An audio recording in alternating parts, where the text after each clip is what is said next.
দীঘায় সকাল থেকেই প্রবল জলোচ্ছ্বাস, আনন্দে মেতেছে পর্যটকরা। দীঘা সহ দক্ষিণবঙ্গ বঙ্গোপসাগরের ঝোড়ো হাওয়া 40 থেকে 50 কিমি।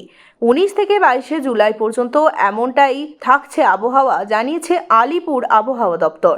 পর্যটকের ঢল নেমেছে দীঘা সমুদ্র সৈকতে। তার সাথে সাথে পর্যটকদের উপরই পাওনা দীঘার তীব্র জলোচ্ছ্বাস, গাড়োয়াল ঢুকে জল আসছে। দুর্যোগ নেমে আসছে দক্ষিণবঙ্গে। বৃষ্টির সঙ্গে ঝোড়ো হাওয়া। দক্ষিণবঙ্গের দীঘা, কাঁথি, মন্দারমণি, তমলুক সহ বৃষ্টি শুরু ইতিমধ্যেই। আজ দক্ষিণবঙ্গের কোথায় কোথায় বৃষ্টি? আবহাওয়া দপ্তর জানিয়েছে, এদিন কলকাতার আকাশ সাধারণত মেঘলা থাকছে। দুপুরের দিকে ফের 2-1 পশলা বৃষ্টি হতে পারে। সর্বোচ্চ তাপমাত্রা থাকতে পারে 33 ডিগ্রি সেলসিয়াসের আশেপাশে। দক্ষিণবঙ্গের বাকি জেলাগুলোতেও কয়েক পশলা বৃষ্টির পূর্বাভাস রয়েছে। আবহাওয়া দপ্তর জানিয়েছে, আগামীকাল থেকে বৃষ্টি বাড়বে দক্ষিণবঙ্গের জেলাগুলিতে। উত্তর ও পশ্চিম মধ্য বঙ্গোপসাগর এলাকায় তৈরি হওয়ার সম্ভাবনা রয়েছে একটি ঘূর্ণাবর্তার।